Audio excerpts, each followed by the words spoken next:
An introduction that was, eh? Yeah, I like making out that you can actually read from this distance. So, first off, I'd like to thank Greg for such an illustrious introduction. Harsh, fully warranted, and not wholly unexpected, to be honest. And I've actually graded some of my speech according just to how bad it was. So, not the sharpest move, Greg. You've handed me a megaphone. Yeah. Well done. So, my name's David, and I have the very great privilege of being best man for Greg today. And obviously I can't begin without saying just how stunning Becca looked. I think you all agree with me.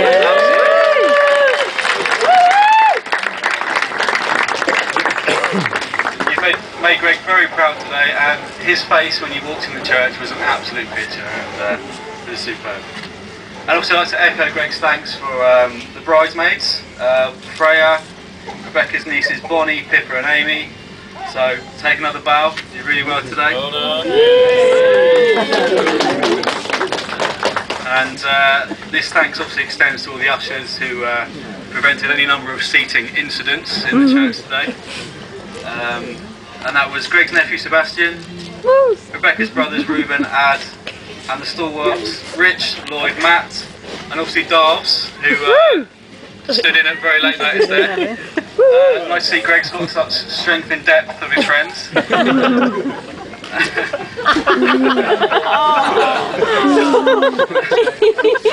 So you've all done a fantastic job, and I know that Greg and Rebecca are very grateful to you. And again, I'd like to thank the parents of the newlyweds, Roger and Margot and Robin and Jane, for hosting such a special day today in such a beautiful location. And last but no means least, thank you. Last but by no means least, I'd like to thank all of you here for coming to celebrate with us. I believe we've got a few people from Droitwich here today. Let me know if I'm talking too quickly for you. Or just... Please. It's my first paragraph, come on.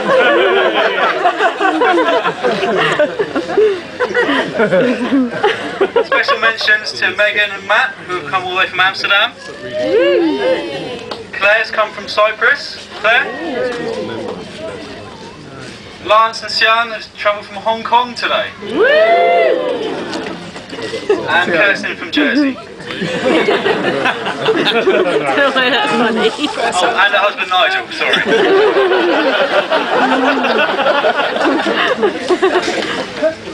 But seriously, I know you come here at relatively short notice today. I'm sure you'll appreciate that Greg had to get on the ring on Becca's finger before she changed her mind. A couple more thank yous before I continue. Megan for providing the flowers and for doing the buttonholes. Susie for doing Becca's hair. And Jess for making hundreds of cupcakes, which will be waiting for us when we get back to the marquee later on. I hope everyone's enjoyed themselves today. As we approach the end of this wedding season, it's refreshing to be in an event that's slightly different, breaking from the traditional wedding formula.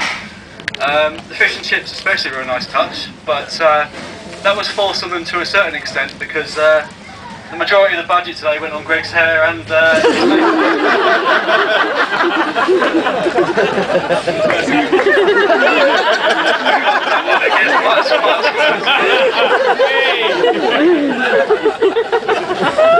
So, I know you're thinking, why is he best man? Well, I'd like to think it's not purely because Greg wanted to stitch me up by making me stand here giving a speech with a megaphone in public. Maybe it's because I've always been there to help Greg.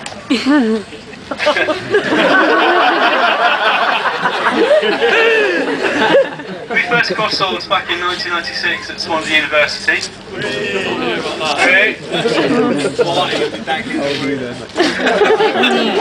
I supplemented my meagre student income by typing up Greg's assignments for him. Because A, he was far too lazy to do it himself.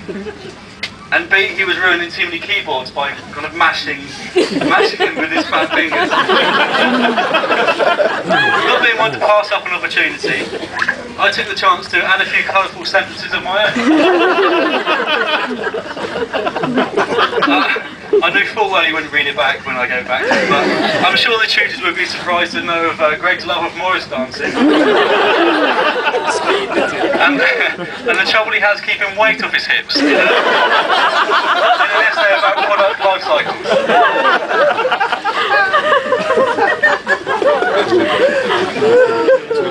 In spite of my transgressions, we forged a beautiful relationship, and he's been my best friend ever since. So in fact, yeah, he got a better mark on that assignment than me. It's really quite bad. We further cemented our relationship, as Greg said, on an 11-month trip around the world back in 2007. Bear with me a second, I've got to turn the page, and it's too easy with a megaphone.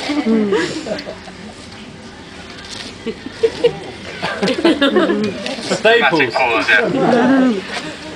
You certainly find out a lot about a person when you've got a gun pointed to your head and you've been cracked.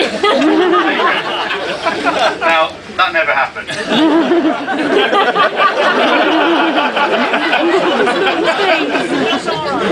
That never happened, seriously. It was Brazil. But seriously, I can think of no better person to roll up amongst all the beautiful people on Copacabana Beach with than Greg. Now, I don't mean this in any metaphorical sense. It was physically perfect. It was much fatter and pastier than I was. Or maybe it's because I've seen firsthand just how happy Rebecca makes Greg feel, how perfect she is for him, and how perfect they are for each other. In any case, as Greg said, it's certainly not for my organisational skills. Those who attended the stag do will be fully aware. For getting the tickets and arriving 7 hours late for what was essentially a day event must be some sort of record. Apologies, lads. I hope you had a good time in spite of me. And I'd like to thank Greg again for this massive honour, and I truly hope I haven't let you down. Yet. As best man, it's my responsibility to offer some advice to the bride about the man she's just married. And if I can shame him a little bit along the way, more the better. So let's start from the beginning. Gregory James Mathers. Greg, the legs, Mathers. Born in midsummer 1977. I wouldn't say he was an ugly baby.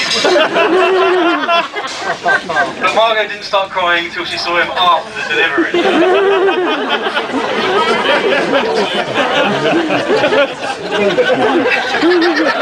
Margot's agreeing, by the way, Margot's agreeing. Roger thought he was a treasure. Tried to bury him in the garden. Actually, Roger, you referred to Greg as an alien baby, is that right? Now, I believe there's photographic evidence of this, but I haven't seen them personally. They're still classified. Sorry, man. Things didn't improve for Greg as he got older. You may recall Margaret Thatcher cancelling free milk for school kids back in the late 70s. Now, this wasn't a cost-cutting exercise as most people believe. The entire UK supply of milk bottles went into making Greg's first pair of glasses.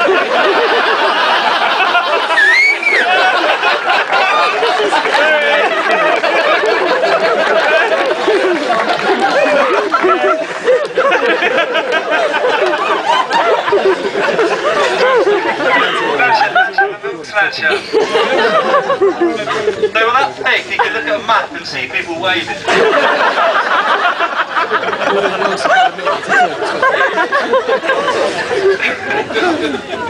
Now Greg was like most school kids, in as much as he's always trying to find creative ways to get out of lessons. Most school kids, however, don't go as far as burning it to the ground.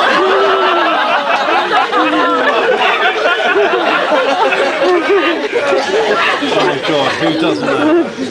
Now, we don't need to dwell on this too much, because that fresh-faced, live, long-haired kid is totally unrecognisable. Nowadays he's that bald you can see what he's thinking.